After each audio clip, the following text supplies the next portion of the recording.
Baik, selamat malam, selamat siang, selamat pagi, teman-teman semuanya.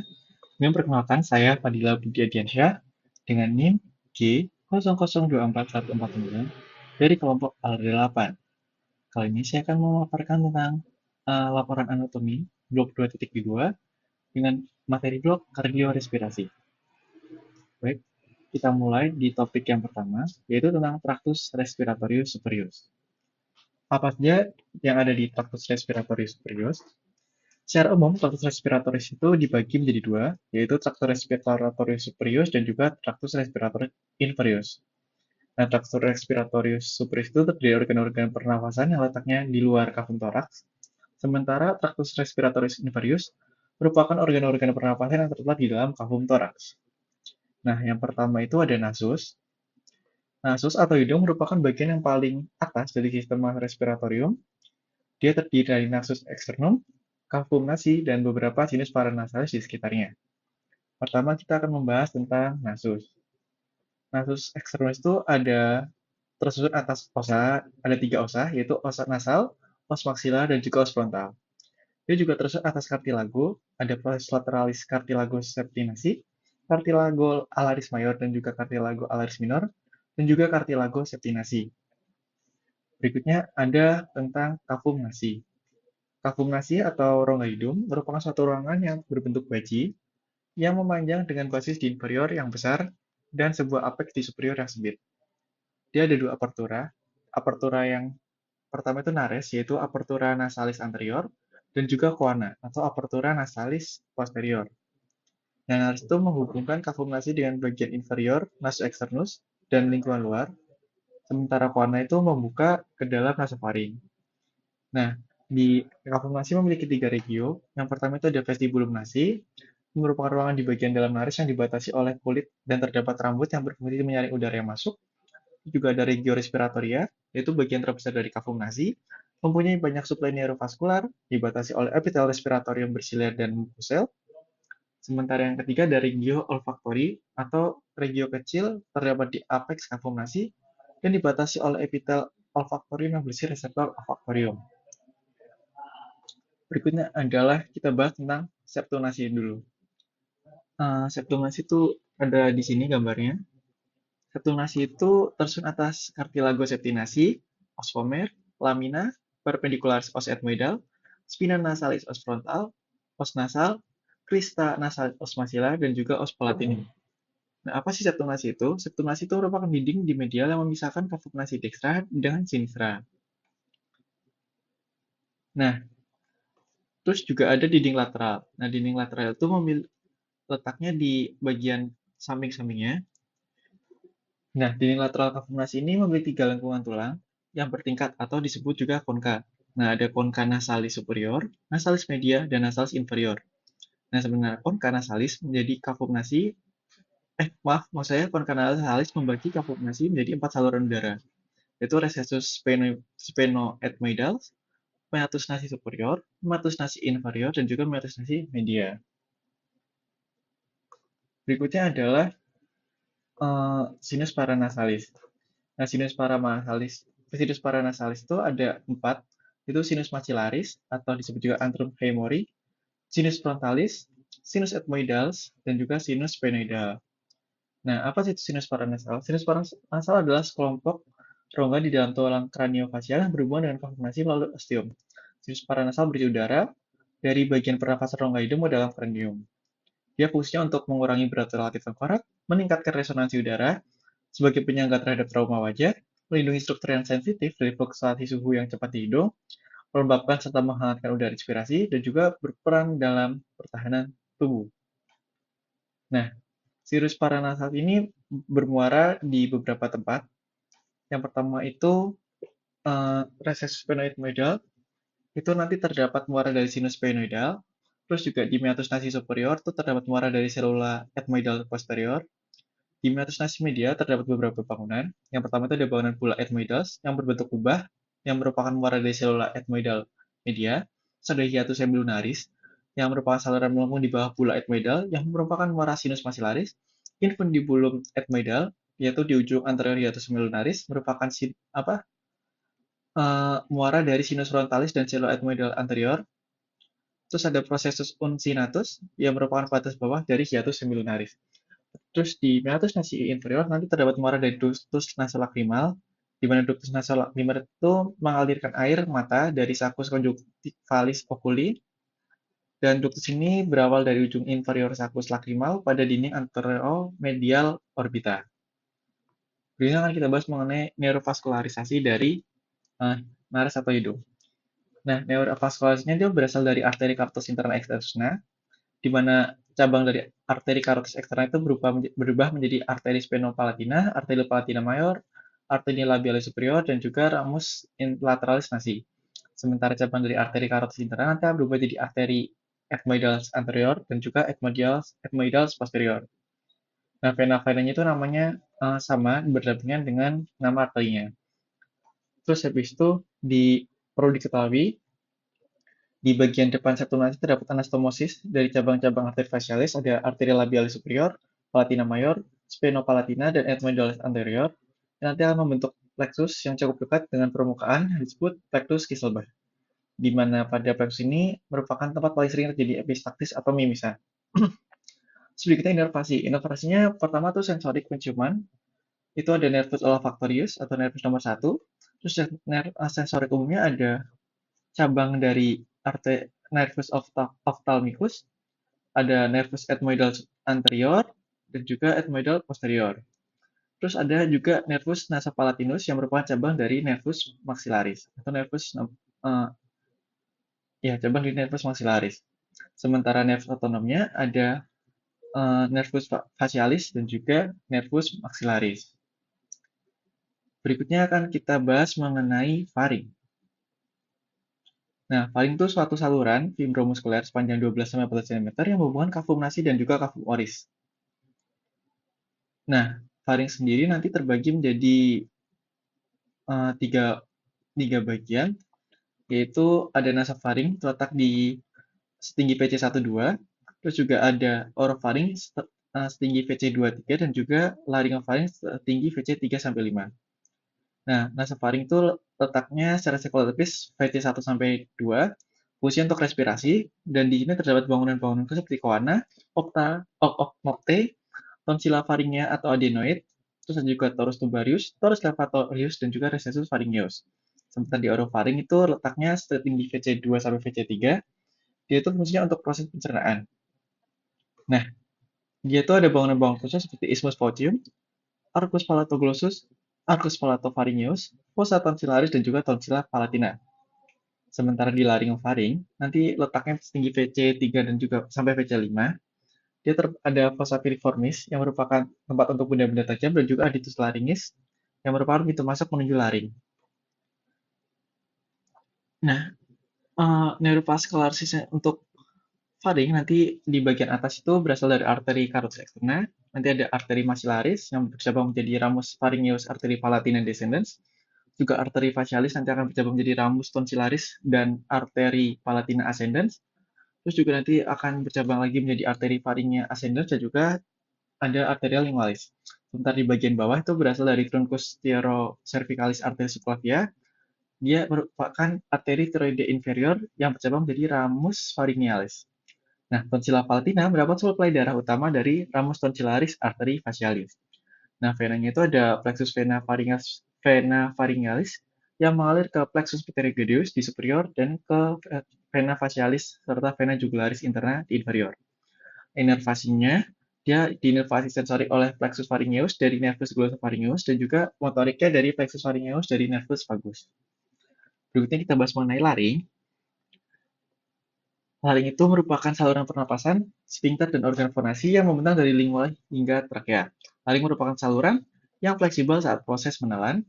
Saat istirahat, laring terletak tinggi skeletopis VC3 sampai VC6. Nah, di laring itu ada skeleton laring, jaringan lunak laring, kavitas laringis, dan juga muskuli laringis. Pertama itu akan kita bahas mengenai skeleton laringis. Skeleton laringisnya ada cartilago laringis, di mana cartilago laringis ada cartilago thyroidea, yang pada beliau membentuk prominensia laringea atau Adam's apple. Ada cartilago cricoidea, cartilago epiglotis, cartilago arytenoidea, cartilago corniculata, cartilago cuneiform, dan cartilago triticea. Sementara di cavitas laringis, Cavitas laringis nanti ada bangunan penting seperti plica vestibularis, rima vestibuli, plica vocalis, rima glottis, dan juga ventriculus laring. Plica vestibularis atau pita suara palasu merupakan lipatan membran mukosa yang meliputi ligamentum vestibularis. Sementara rima vestibuli merupakan celah yang terletak antara kedua plica vestibularis. Nah, plica vocalis atau pita suara asli merupakan lipatan yang meliputi ligamentum vocale dan musculus vocalis yang berfungsi mengontrol produksi suara. Sementara rima glottis merupakan celah yang terletak antara kedua plica vocalis, dexter et sinister. Dan ventriculus laringis merupakan dia terletak di antara plica vestibularis dan juga plica vocalis. Nah, di sini tuh ini mengenai cavitas laringis yang tadi saya jelaskan. Jadi ada plica vestibularis, rima vestibuli, terus juga ada plica vocalis dan juga rima glottis dan ventriculus laringis. Terus kita bahas mengenai ruang utama. Ruang utamanya di laring itu ada 3, yaitu ruang supraglottis, yang luasnya itu dari adits laringis sampai plica vestibularis. Terus ada ruang transglottis, ini di antara plica vestibularis dan juga plica vocalis. Dan juga ruang subglottis, merupakan terbentang di antara plica vocalis sampai cartilago cricoidea. Terus jaringan lunak laring ada ligamenta et membrana extrinsic, yaitu ada membrana tiroidea, ligamentum hypoepigloticum, ligamentum cricotracheal. Terus kalau ligamenta et membrana intrinsiknya ada membrana quadriangularis, membrana cricotiroidea dan conus elasticus, dan juga conus elasticus. Nah, muskuli laring itu ada banyak. Kalau yang depresor laring ada muskuli steronoideus sama muskuli omoideus. Kalau levator laring ada muskul tiroideus, digastricus, stylohyoideus, stylofaringeus, dan juga palatopharyngeus. Nah, untuk muskul-muskul yang memiliki peran khusus atau fungsi khusus seperti musculus cricoarytenoides posterior itu berfungsi untuk membuka glotis atau rima glottis. Musculi cricoarytenoides lateralis, musculi arytenoides transversus dan musculi thyroarytenoides berfungsi untuk menutup glotis. Musculi cricoarytenoides berfungsi untuk menegangkan ligamen vokal. Musculi thyroarytenoides dan juga musculus vocalis berfungsi untuk mendirikan ligamen vokal. Terus juga musculi thyroepigloticus yang membuka adductus laring dan juga ditutupnya oleh musculus arytenoides obliquus. Nah, bentuk rima glottis tuh selama pernapasan normal tuh paling kiri. Terus selama inspirasi dalam dia yang B ini, dia akan membuka. Terus selama fonasi atau berbicara menutup, dan selama berbisik dia akan membuka celah kecil. Terus untuk neurovaskularisasinya, neurovaskularisasinya dia di vaskularisasi arteri laringeal superior, arteri laringeal inferior, dan juga arteri cricotiroidea. Sementara venanya itu ada vena laringeal superior, vena laringeal inferior. Inervasinya dia dinervasi oleh semua dari nervus nomor 10, kecuali musculus cricotiroides mendapat inervasi dari ramus externus nervus laryngeus superior. Sementara sensoriknya, kalau di atas plica vocalis itu nervus laryngeus superior, di bawah plica vocalis itu nervus laryngeus recurrens. Nah, manifestasi klinisnya ada 3, deviasi septumnasi, yang mungkin jadi biasanya itu dari waktu cedera lahir, dan juga tonsilitis, ada juga krikotirotomi. Itu mengenai topik 1, berikutnya akan kita bahas mengenai topik 2, yaitu anatomi dari kor atau jantung. Pertama akan kita bahas mengenai perikardium. Perikardium sendiri merupakan suatu kantong fibroserosa yang membungkus jantung. Terus dia terdiri dari perikardium fibrosum dan juga perikardium serosum. Nah, perikardium fibrosum itu letaknya di eksternal, terus dari jaringan fibrosa. Fungsinya untuk melindungi kor, membatasi gerak kor, menjaga kor agar tetap di tempatnya. Sementara perikardium serosum itu letaknya di internal, terdiri atas 2 lapisan serosa, yaitu ada lamina parietalis perikardi yang melapisi pasif internal perikardium fibrosum, dan lamina visceralis perikardi yang melapisi kor langsung sebagai epikardium. Di antara 2 lapisan perikardium serosum terdapat cavum perikardi yang berisi cairan serosa atau disebut juga likor perikardi, yang berfungsi sebagai pelumas untuk meminimalkan gesekan kor dengan perikardium fibrosum. Berikutnya akan kita bahas mengenai sinus perikardium. Sinus perikardium itu ada 2, sinus obliquus perikardi dan juga sinus transversus perikardi. Sinus obliquus perikardi itu refleksinya berada di tempat di mana vena cava superior, cava inferior, dan juga vena pulmonalis memasuki jantung. Sementara sinus transversus perikardi yaitu alur di mana aorta dan bronchus pulmonalis meninggalkan jantung. Berikutnya kita bahas mengenai neurovaskularisasinya. Neurovaskularisasinya untuk arterinya dia cabang dari arteri pericardiofrenica, terus arteri musculofrenica, arteri frenica superior, arteri bronchialis, dan juga arteri esophagealis. Sementara venanya, vena pericardiofrenica dan juga sistema azygos. Untuk inervasinya ada nervus phrenicus dan juga truncus sympathicus dan juga nervus vagus. Berikutnya kita bahas mengenai jantung. Untuk letak anatomisnya, jantung tuh berada di cavitas thoracis di mediastinum medius. Dia tuh dieratkan pada cavitas thoracis dengan corpus sterni, yaitu oleh ligamen sternocleidocardiaca, dengan proses cuboides oleh ligamentum sipopericardiaca, dengan diafragma oleh ligamentum pericardiofrenica, dan juga dengan vertebra oleh ligamentum vertebropericardiaca. Nah, batas-batas jantung itu yang pertama tuh di kanan atas itu setara dengan SC2, linea parasternal dextra. Untuk kiri atas itu juga SC2, linea parasternal sinistra. Kanan bawahnya itu SC4 dari linea parasternal dextra. Sementara di bagian kiri bawah itu ada SCC5 dari linea midclaviicularis sinistra. Berikutnya kita bahas mengenai struktur eksterna dari jantung. Pertama kita bahas mengenai fasies dan juga margonya. Nah, untuk struktur eksternanya, jantung itu mempunyai 3 fasies, yaitu fasies sternocostales atau yang anterior, fasies diafragmatica, dan juga fasies pulmonalis. Basisnya biasanya mengarah ke bahu kanan, sementara apexnya mengarah ke panggul kiri. Nah, fasies sternocostal ini dibentuk oleh ventriculus dexter dan juga atrium dexter.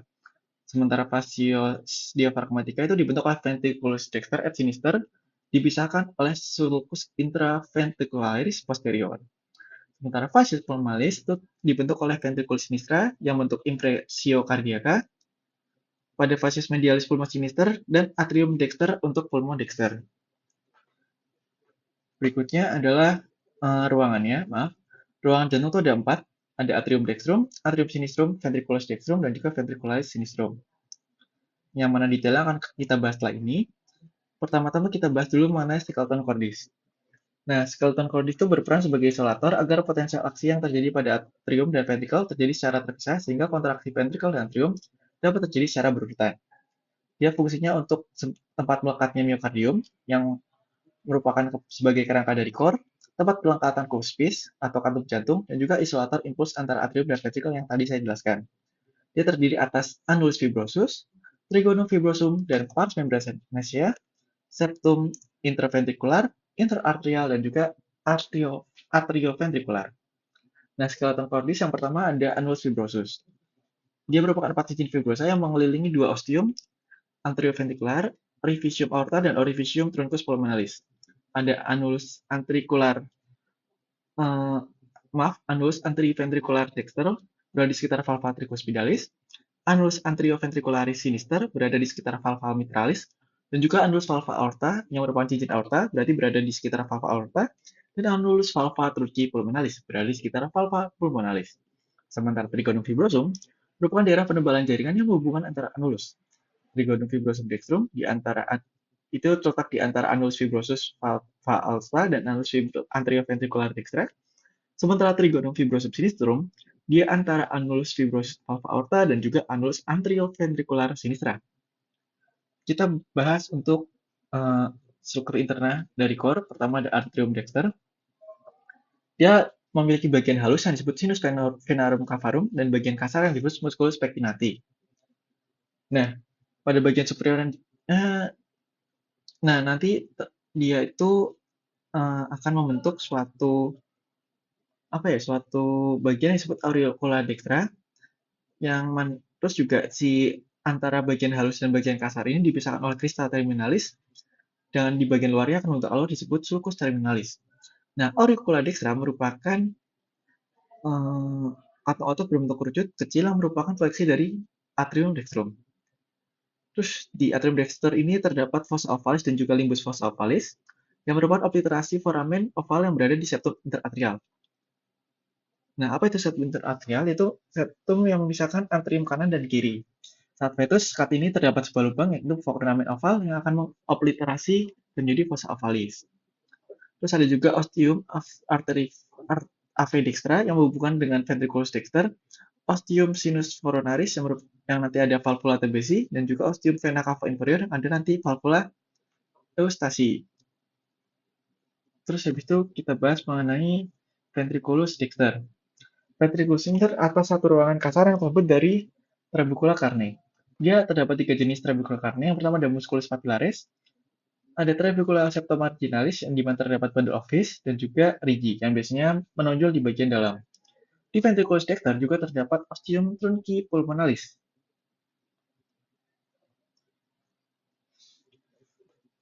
Baik, berikutnya kita bahas mengenai atrium sinister.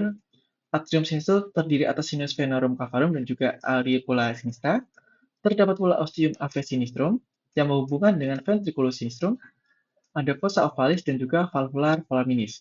Dia itu dimulai oleh dua buah vena pulmonalis dextra, satu buah vena pulmonalis sinistra yang superior, dan juga satu buah vena pulmonalis sinistra yang inferior. Terus kita akan bahas mengenai ventriculus yang sinister. Dia itu merupakan pembentuk apex cordis, miokardnya lebih tebal dibanding yang lain. Terus ada juga vestibulum aorta, ada ostium aorta di mana menghubungkan dengan aorta dan juga musculus papillaris yang nanti akan menempel dengan chordae tendineae. Terus katup jantung. Nah, katup jantung ini ada 4 ya. Pertama ada 2 katup anterioventricularis dan juga 2 katup semilunaris. Nah, katup anterioventricular berarti sesuai namanya di antara anterium dan juga ventricle. Ada kalau namanya valva tricuspidalis itu letaknya di atrioventricularis dexter dan juga valva mitralis atau valva bicuspidalis yang letaknya di anterioventricularis sinister. Terus untuk dua katup semilunarisnya ada valva pulmonalis yang letaknya itu antara ventricle dexter dengan truncus pulmonalis dan juga valva aorticus yang letaknya antara ventricle sinister dengan aorta. Nah, katup ini juga berperan kepada sistem siastolik dan diastolik. Kalau sistol itu nanti katup semilunarnya akan terbuka dan juga katup anterioventricularisnya akan tertutup.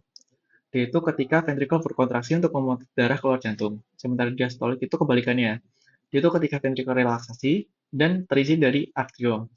Nah, katup semilunarnya berarti tertutup, sementara katup anterioventricularisnya terbuka.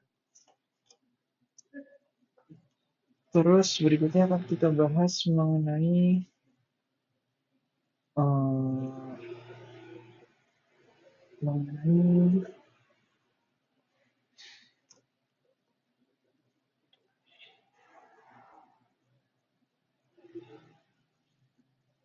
mengenai neurovascularisasinya itu cardiac cycle-nya.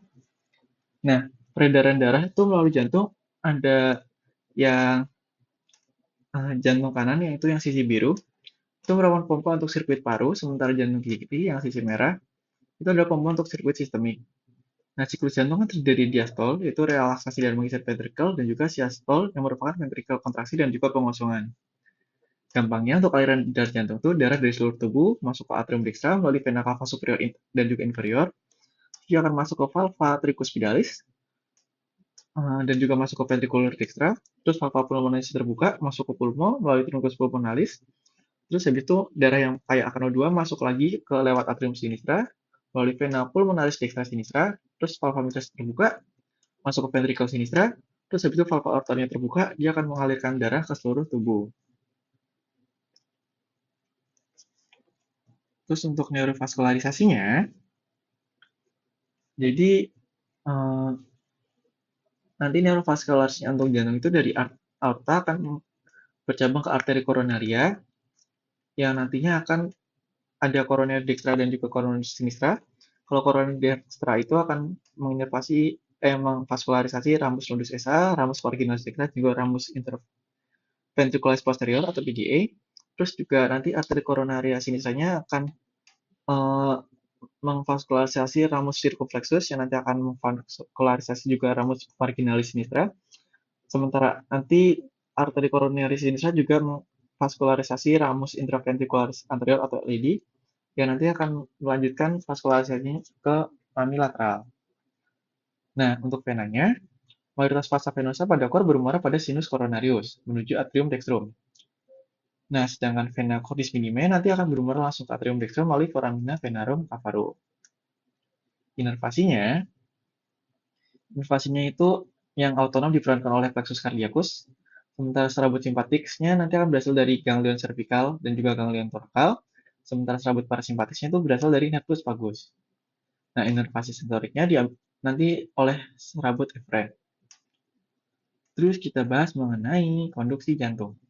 Nah, konduksi jantung itu adalah impuls yang dihasilkan oleh SA node, kemudian akan dipolarisasi dan masuk ke AV node, masuk ke bundle dan cabangnya, terus dia akan mengkonduksi sistem serabut Purkinje dan juga akan mengkontraksikan miokardium.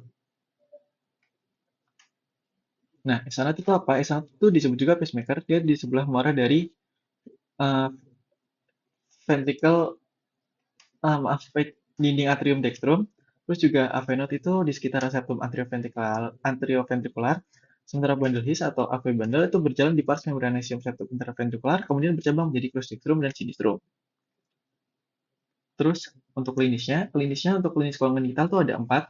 Ada PFO atau pasien foramen oval, itu foramen oval yang persisten setelah bayi lahir, yaitu left to right stand. Terus kalau atrial septal defect, itu ketidaksempurnaan penutupan septum interarterial sehingga jantungnya bocor, dan juga dia tuh sama left to right stand. Terus sementara vertical septal defect atau VSD itu ketidaksempurnaan penutupan septum intraventricular sama left to right stand juga. Sementara PDA atau patient ductus arterius itu nanti ductus arterius yang persisten terhubung dengan aorta descendens saat fetus normal itu akan, tetapi seharusnya akan jadi ininya tuh ductus arteriusnya harusnya terobliterasi menjadi ligamen arteriosum botali, tapi karena dia gagal, akhirnya dia darahnya masuk ke aorta dari truncus pulmonalis. Nah, ada pula klinis-klinis lain seperti cardiac liver pain, itu intinya tuh pertama iskemia, terus habis itu nanti menimbulkan nyeri yang tidak hanya di daerah dada, namun juga menjalar hingga pundak dan lengan. Ini karena apa? Karena serabut aferem di core itu dibawa ke ganglion cervical dan ganglion thoracalis 1 sampai 5. Terus juga ada acute myocardial infarction atau AMI, itu ketika terjadi aterosklerosis, nanti yang mengakibatkan oklusi, mengakibatkan iskemia, ada miokard, habis itu mengakibatkan nekrosis miokard, dan juga akhirnya mengalami AMI atau acute myocardial infarction. Lokasi tersebutnya terjadi oklusi atau sumbatan itu biasanya di LAD atau left atrial descending artery, dan juga arteri koronaria dextra, dan juga ramus circumflexa arteri koronaria sinistra. Itu mengenai topik core atau topik 2 tentang jantung. Berikutnya akan kita bahas mengenai topik yang terakhir atau tractus respiratorius inferius. Pertama akan kita bahas mengenai trakea. Nah, trakea itu letaknya setinggi skeleotopis vertebra cervicalis 6 sampai vertebra thoracalis 4 atau 5. Itu pembagiannya ada pars cervical dan juga pars thoracal.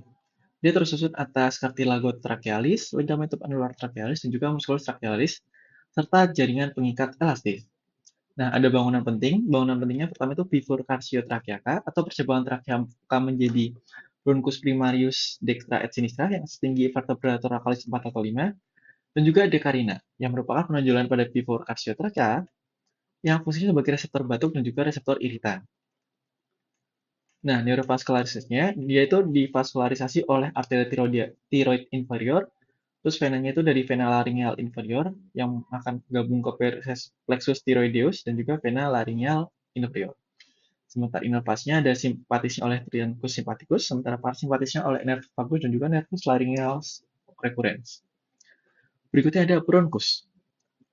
Bronchus itu terbagi menjadi 2 zona, yaitu zona konduksi dan juga zona respiratori. Zona konduksi itu fungsinya untuk menyaring, menghangatkan, melembabkan, dan menghantarkan udara ke pulmo, meliputi hidung, faring, laring, trakea, bronchus, bronchiolus, dan juga bronchiolus terminalis. Sementara zona respiratorius itu fungsinya untuk pertukaran gas antara udara dan darah, meliputi bronchiolus respiratorius, ductus alveolar, sacus alveolar, dan juga alveoli. Nah, untuk bronchus itu masih dicirikan oleh adanya cartilago, sementara bronchiolus dicirikan oleh tidak adanya cartilago. Pertama kita bahas mengenai bronchus primarius. Bronchus primarius itu dimulai dari bifurcatio trachea sampai hilum pulmonalis. Dia tuh ada sepasang, jadi ada bronchus primarius sinister, dexter, dan juga dexter et sinister. Nah, apa bedanya dexter et sinister? Kalau dexter itu panjangnya lebih pendek, sementara sinister itu lebih panjang 5-7 cm. Terus lebar penampangnya itu lebih lebar karena dia lebih pendek juga, dan diameternya lebih besar. Sementara kalau di sinister itu karena dia lebih panjang, akhirnya dia tuh lebar benangnya lebih sempit, dan diameternya juga mengecil. Posisinya, Dexter itu lebih tegak atau vertikal, dia membentuk sudut 25 derajat dengan linia mediana seperti ini, dia tegak. Sementara kalau yang Bronchus primaris sinister itu lebih horizontal, karena dia membentuk sudut 45 derajat dengan linia mediana. Setelah ada Bronchus primarius, ada juga Bronchus secundus.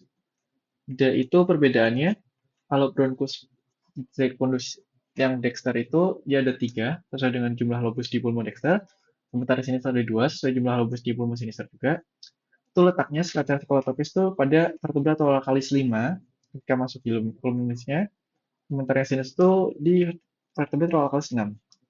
Nah, dia tuh ada penamaan, ada Bronchus secundus F arterialis yang itu percabangannya sebelum masuk hilum, sementara hip arterialis itu percabangannya setelah masuk hilum. Kalau di sinister, keduanya itu hip arterialis atau setelah masuk hilum pulmonis dua-duanya. Berikutnya akan kita bahas mengenai Bronchus tertius. Nah, Bronchus tertius itu jumlahnya itu tergantung pada segmen paru. Kalau yang sebelah kanan atau sekitar ada 10 bronki, kalau yang sinister ada 8 sampai 9 bronki. Terus habis itu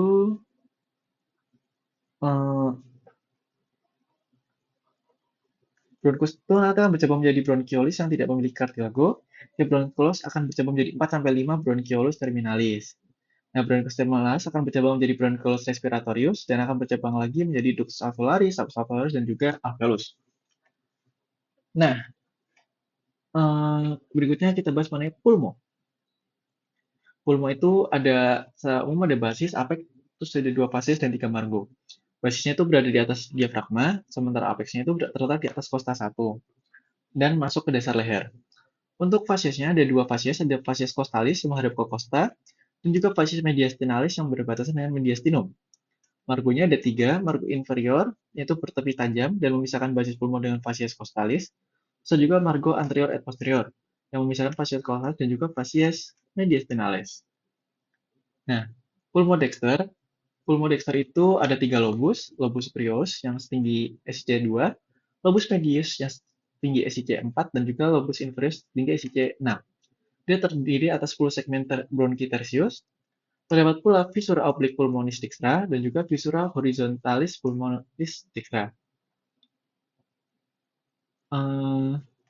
Ligamento pulmonalis itu akan terdapat ligamento pulmonalis yang berfungsi untuk menstabilkan posisi lobus inferior dan mengakomodasi gerakan naik turun dari struktur di radix pulmonalis saat bernafas. Terus ada pula pulmo sinister. Pulmo sinister itu ada 2 lobus yang terdiri dari 8 sampai 9 segmen bronchi tertius. Terdapat visura oblique pulmonis sinistra dan juga lingula pulmonalis. Terus dia ada bangunan bus namanya cupula pleur kalau saya tidak salah. Berikutnya adalah radix et hilum pulmonalis. Apa itu radix? Radix pulmonis itu merupakan kumpulan struktur yang melekatkan pulmo ke struktur-struktur di mediastinum. Radix ditutupi oleh pleura parietalis pars mediastinalis yang berefleksi menjadi pleura visceralis. Sementara hilum pulmonalis merupakan daerah tempat struktur-struktur masuk dan keluar seperti bronchus, arteri vena pulmonalis, pasa limpatika, dan juga nervi. Nah, struktur yang melewati hilum pulmonalis itu kalau yang di bagian pulmon dexter atau kanan, susunannya dari atas ke bawah itu bronchus F arterialis, arteri pulmonalis, 2 bronchus hip arterialis, dan juga vena pulmonalis. Sementara yang sinister itu ada arteri pulmonalis, 2 bronchus hip arterialis, dan juga vena pulmonalis. Terus kita bahas mengenai vaskularisasinya. Vaskularisasinya, kalau pulmo itu divaskularisasi ada 2, untuk fungsionalnya dia oleh arteri vena pulmonalis, sementara nutrisinya divaskularisasi oleh arteri vena bronchialis. Sementara drenasi limfanya itu akan menuju ke nodus lymphonodos tracheo bronchialis, sementara inervasinya itu diinervasi oleh plexus pulmonalis. Berikutnya akan kita bahas mengenai pleura. Pleura itu ada 3 lapisan, yaitu pleura parietalis, visceralis, dan juga cavum pleura. Nah, analoginya itu seperti balon, jadi itu pleura parietalis itu bagian yang tidak tersentuh sama paru-paru, sementara yang visceralis itu bagian yang langsung tersentuh sama paru-parunya. Nah, di antara 2 itu ada ruangan yang disebut namanya cavum pleura. Nah, pleura parietalis yang pertama itu Berdasarkan topografinya dibagi menjadi 4 parts, yaitu Pleura parietalis pars corsalis, Pleura parietalis pars mediastinalis, Pleura parietalis pars diaphragmatica, dan juga Pleura cervicalis. Kalau yang pars corsalis itu menutupi permukaan dalam dinding toraks, kalau yang mediastinalis menutupi mediastinum, sementara yang diaphragmatica akan berbatasan sama fren atau membentuk fascia phrenicopluralis. Sementara pleura cervicalis itu melapisi apex pulmonis sebagai kubah yang disebut cupula pleura yang terletak di atas kosta 1. Nah, di sini juga ada namanya potential space yang merupakan suatu suatu ruang yang bisa diisi. Jadi ada dua potential space. Yang pertama itu ada recessus costomediastinalis yang berada di tempat pleura parietalis pars prostalis yang bersebelahan dengan pleura parietalis pars mediastinalis, dan juga recessus costa diaphragmaticus yang dibentuk oleh lipatan pleura costalis dan diaphragmatica, berisi cairan ketika berdiri dan memungkinkan pulmo bergerak ketika bernafas. Nah, untuk neurovaskularisasinya, untuk pleura, itu untuk pleura yang parietalis divaskularisasi oleh yang pars mediastinalis itu oleh arteri pericardiofrenica, yang pars diaphragmatica itu oleh venica superior dan juga musculofrenica, sementara yang costalis itu diinervasi oleh arteri intercostalis. Sementara pleura visceral itu divaskularisasi oleh arteri bronchialis. Nah, drainase venanya untuk pleura parietalis itu um, apa namanya, bermuara ke dinding toraks, sementara yang pleura visceral itu bermuara ke vena pulmonalis. Inervasinya untuk pleura parietalis itu yang pertama tuh GSA atau timbul nyeri, yang pars kostal itu di vaskularis inervasi oleh nervus intercostalis, sementara yang diafragmatika dan mediastinalis itu diinervasi oleh nervus phrenicus. Sementara yang pleura visceralis itu GVA atau tidak timbul nyeri. Nah, di sini juga di paru ada beberapa uh, klinis. Yang pertama tuh asma, itu merupakan reaksi hipersensitivitas yang manifestasinya berupa bronkokonstriksi yang mengakibatkan obstruksi jalan nafas. Terus ada efusi pleura, hemotoraks piotoraks. Kalau efusi pleura berarti itu kelebihan cairan yang terkumpul di dalam kavitas pleuris atau kafum pleura. Hemotoraks itu kondisi ketika ada darah yang terkumpul di dalam kavitas pleuris atau kafum pleura. Piotoraks itu ketika ada nanah atau pus yang terkumpul di dalam kavitas pleura atau kafum pleura. Dan pneumotoraks itu ketika udara ada udara di area kafum pleura. Terus ada juga tracheostomi merupakan tindakan pembedahan dengan membuka trakea karena adanya obstruksi atau kesulitan bernafas. Terus ada juga torakosentesis, yaitu mengeluarkan cairan pus atau darah dengan memasukkan jarum di tepi atas kosta. Kenapa tepi atas? Karena untuk menghindari jarum mengenai nervus intercoltalis yang ada di tepi bawah. Biasanya itu di kosta 8, 9, 10, terus juga di sekitar linea mid axillaris sinistra. Terus juga torakostomi, yaitu prosedur memasukkan selang ke dalam kafum pleura untuk mengambil cairan pleura. Dan terakhir ada torakotomi atau prosedur invasif dengan mengisi dinding toraks untuk memakai ses kafum toraks. Baik, itu semua mengenai laporan anatomi blok 2.2 dengan materi kardiorespirasi. Dari saya cukup sekian, kurang lebihnya mohon maaf. Wassalamualaikum warahmatullahi wabarakatuh. Terima kasih.